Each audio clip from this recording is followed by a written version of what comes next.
안녕하세요. 광해시대 가족 여러분. 요즘 많이 덥지요.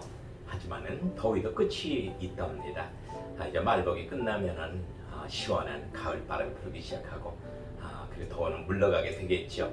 여러분 더위 가운데서도 여러분 잘 인내 말씀 지키시면서 잘 살고 계시리라 생각을 합니다.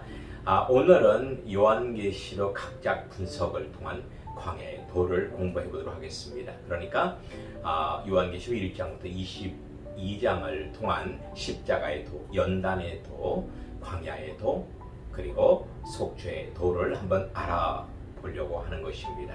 자, 여러분들이 지금 그림을 하나 보고 계십니다. 자, 지금 이 그림이 무슨 그림일까요? 그렇죠. 자, 보면 여러분들이 짐작을 하실 겁니다. 바로 반모섬에서 귀양 가 있는 사도 요한의 모습입니다.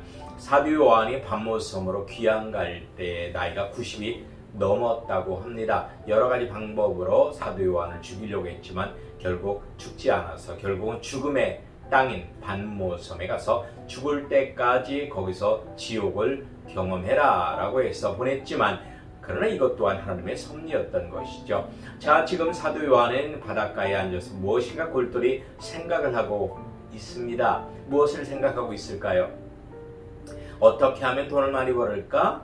어떻게 하면 즐겁게 살까? 어떻게 하면 건강하게 살까? 어떻게 하면 세상에서 내가 유명해질까? 이것을 고민하고 있을까요? 그것은 결코 아닐 것입니다. 90이 넘은 나이에 죽음의 섬인 반모섬에 귀양 와서 이 사람이 고민하는 것, 여러분도 한번 생각해 보시기 바랍니다. 무엇을 고민하고 있을까요? 힌트를 드리겠습니다. 사도 요한이 귀양 오기 전에는 에베소 교회의 대표적인 목회자요 설교가였다는 것입니다. 그러니까 반모섬에 귀양 왔던 사도 요한이 과연 무엇을 생각했을까요? 그렇지요.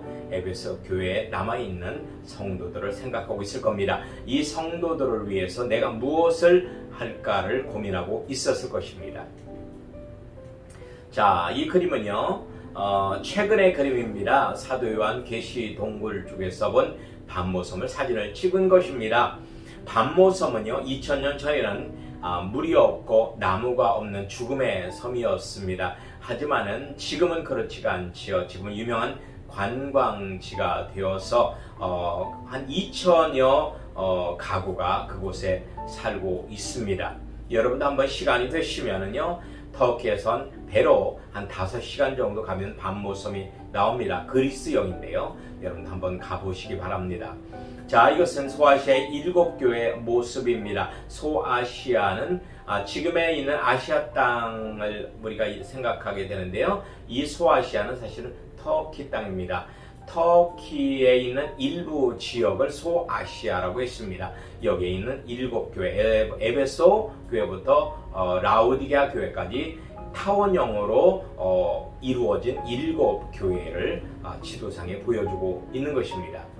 자, 그리고 이것은요 요한계시록 1장에 나오는 7 금추대 사이에 하나님이신 주 예수님을 보여주고 있는데요. 사실은 사도 요한은 요한복음에서처럼 예수님의 신성을 증명하려고 무척이나 애쓰고 수고했던 사도였습니다. 그러니까 예수님, 마태, 마가, 누가복음은 인간이신 예수님을 증거하려고 했다면은 요한복음은 하나님이신 예수님을 증거하려고 했던 것이죠. 그러니까 구약에 이스라엘 백성들이 믿고 따랐던 여호와 하나님, 그 여호와 하나님이 바로 인간이 되신 예수님이다를 사도 요한은 직접 보고 경험했고 그것을 증거하려고 했던 것입니다. 그래서 요한계시록 1장에 바로 승천하신 예수님인데 이 인간이신 예수님이 아니라 여호와 하나님이신 예수님을 그리고 있습니다. 7 별을 잡고 있고 7 금추대 사이에 있는데요. 7 별은 바로 7교회의 사자이고요. 7 금추대는 바로 7교회를 의미한다고 요한계시록 1장에서는 증거를 하고 있습니다. 자, 이건 하나님이신 예수님과 사도 요한인데요. 사도 요한은 3년 내내 예수님과 함께 동락했던 예수님의 수제자였습니다. 예수님과 함께 밥도 먹고 예수님과 함께 잠도 자고 예수님과 함께 같이 목욕도 하고 예수님과 함께 정말 안 한 것이 없는 그러한 사람인데도 불구하고 이제 하나님으로서 예수님을 본 사도 요한은 그 앞에 죽은 듯이 넙죽 엎드릴 수밖에 없었다는 겁니다. 마치 하나님을 그렇게 찾았지만 정작 하나님이 현현하시자 그 앞에서 나는 죄인이라, 나는 하나님을 배웠으니 나는 이제 어떻게 살고 하고 탄식했던 이사야처럼 말입니다. 그래, 하나님이신 예수님 앞에서 죽은 듯이 엎드려 있는 사도 요한의 모습을 여러분들은 지금 보고 계십니다. 요한계시록에서는 철저히 예수님을 하나님으로 증거하고 있습니다. 주 하나님의 바로 장차 재림하실 예수님이라를 강조를 하고 있는 것입니다. 요 사이에 보면 많은 이단들이 예수님은 단순한 인간에 불과했다라고 이야기를 합니다. 그리고 이단 교주들이 바로 재림한 메시아다라고 증거를 하고 있는데요. 이거보다 더한 거짓말은 없을 것입니다. 이것은 예수님의 정체성, 하나님이신 여호와 하나님이신 예수님의 정체성, 즉 인카네이션, 성육신을 이해하지 못해서 나온 그러한 어떤 어리석은 생각들이죠. 자, 그러면 요한계시록 1장부터 한번 알아보도록 할까요? 요한계시록 1장부터 요한계시록 22장 21절까지를 알아볼 건데요. 우리가 각 절을 한 절 한 절 읽어가면서 해석하는 것이 아니고요. 요한계시록 22장까지의 흐름 중심으로 어떠한 내용을 사도 요한은 수많은 환상과 그리고 여러 가지 많은 그런 어떤 계시들을 통해서, 사건 사고들을 통해서 어떤 하나님의 뜻을 우리에게 전달하려고 했는가, 그 요한계시록의 핵심적인 하나님의 뜻을 여러분들에게 전달하려고요. 그래서 1장 2장을 뭉뚱그려서 핵심적인 내용만 여러분에게 증거를 하도록 하겠습니다. 요한계시록 1장은 요한계시록의 서론입니다. 그렇다면 요한계시록 결론은 뭘까요? 그렇지요, 여러분이 생각하는 대로입니다. 요한계시록 22장이 바로 요한계시록의 결론이죠. 요한계시록은 즉흥적으로 받아 적은 종말론적인 예언이 아니라는 걸 알아야 합니다. 대부분 요한계시록 하면은요, 종말론적인 계시록이다, 마지막 때 일어날 일들을 적은 그런 예언서다, 또는 그런 환상으로 종말론적인 환상으로 적은 그런 하나의 소설, 판타지 소설이다, 이렇게 이해하시는 분들이 많습니다. 요한계시록은요, 이 마지막 때만 적용되는 그런 시한부 종말론적 책이 아니라는 거 알아야 합니다. 요한계시록은 성경입니다. 시공간을 초월해서 우리에게 적용하고 실질적으로 우리에게 유익을 줄 수 있는 구속론적 성경이란 말입니다. 요한계시록은 성령의 감동으로 기록된 잘 정리 정돈된 구속의 성경이라는 것을 꼭 명심하시기 바랍니다. 그래서 여기에서 중요한 것이 있습니다. 뭐냐? 요한계시록은 환상이 사도 요한을 이끈 것이 아니라는 것입니다. 사도 요한이 환상을 도구로 활용해서 속죄의 원리, 즉 십자가의 도, 광야의 도를 증거한 것입니다. 그러니까 환상 자체는 그리 중요한 것이 아닙니다.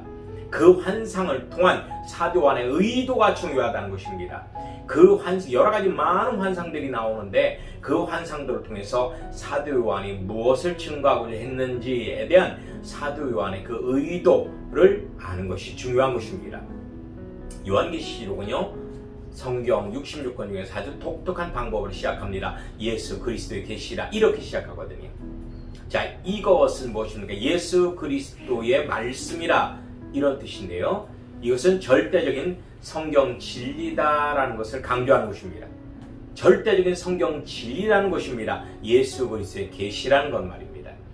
즉 요한계시록은 예수님의 신성, 즉 예수님의 하나님이라는 것과 예수님의 속죄성 및 재림의 확실성, 즉 재림은요, 영체로 재림하시는 것이 아니라 부활체로 재림하시는 겁니다. 어떤 이단 교주들의 그런 육체로 재림했다라고 하는데, 그런 단순한 육체가 아니라 부활체입니다. 부활체로 예수님께서 재림한다는 것을 강조하고 있는 것입니다. 자, 여러분들이 지금 2, 3장의 그림을 보고 계신데요. 자, 소아시아 7교회입니다. 왜 하필이면 사도 요한은 소아시아 7교회 편지를 보냈을까요?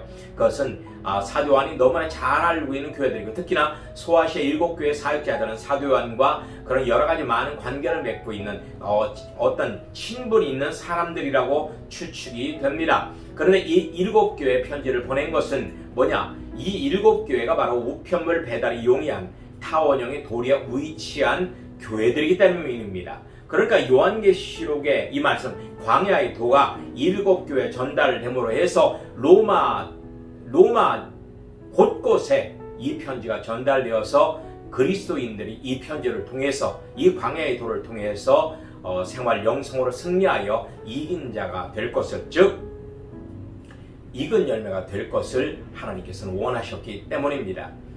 요한계시록 2, 3장은 소아시아 7교회에 보내는 편지인데요, 영적 선민에 대한 교회 시대의 그리스도인들에게 이 땅에서의 삶의 목적이 무엇인지를 분명하게 제시하고 있는 것이 바로 요한계시록 2, 3장입니다. 그러니까 광야와 같은 일상에서 자발적으로 영적 번제를 잘 드려서, 여기 번제라는 말이 나오는데요, 이 번제라는 말은 여러분들이 성경적 세계관을 제가 여러분들 증거할 때 분명히 말씀드렸습니다. 육적 번제가 있고 영적 번제가 있는데요, 구약에서는 이 번제를 통해 속죄은총을 적용받았죠. 그런데 신약에서는 바로 영적 번제, 나를 산자물로 드리는 영적 번제를 통해서 예수님을 통해서 준비된 속죄은총을 적용받는 것입니다. 이렇게 함으로 해서 우리는 다 적용이 됐을 때 생명과를 먹게 되고 이긴 자가 되게 되는 것입니다. 바로 소아시아 7교회에 보내는 편지를 통해서 교회 시대 모든 하나님의 백성들, 그리스도인들이 영적 번제인 생활 영성을 통해서 생명과를 꼭 먹고 이긴 자가 될 것을 권면하고 있습니다. 이 이긴 자를 요한계시록 14장 4절에서는 처음 익은 열매다라고 증거를 하고 있죠. 7교회 사제에게 보낸 편지 말미에 이긴 자들에게 약속한 축복의 내용들이 나옵니다. 하나하나 여러분들에게 구체적으로 설명하면 좋겠습니다만은 시간상 여러분들에게 핵심적인 것만 말씀을 드릴게요. 만나를 먹게 해주겠다. 흰돌, 새의 이름이 기록된 흰돌을 주겠다. 대환란을 면제해 주겠다. 태자백뼈를 주겠다. 철장 권세를 주겠다. 흰옷을 입게 해주겠다. 이마에 하나님과 어린 양의 이름을 기록해 주겠다라고 약속을 하고 있습니다.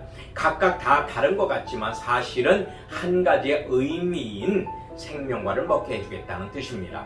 그러니까 이긴 자가 되면은 생명과를 먹게 해주겠다라고 약속을 하고 있는 겁니다. 그러니까 무슨 뜻일까요? 바로 교회 시대 모든 그리스도인들이 일상에서 영적 번제를 잘 드림으로 해서 속죄 은총을 다 적용받고 인격적인 이긴 자가 되라는 뜻입니다. 즉 교회 시대의 처음 익은 열매가 되라는 의미인 것입니다.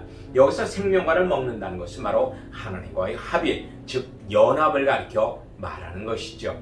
사랑하는 광해시대의 가족 여러분, 정말 10분 정도의 짧은 시간 동안 여러분을 만나 뵙게 되는데요, 그것도 일주일에 한 번을요.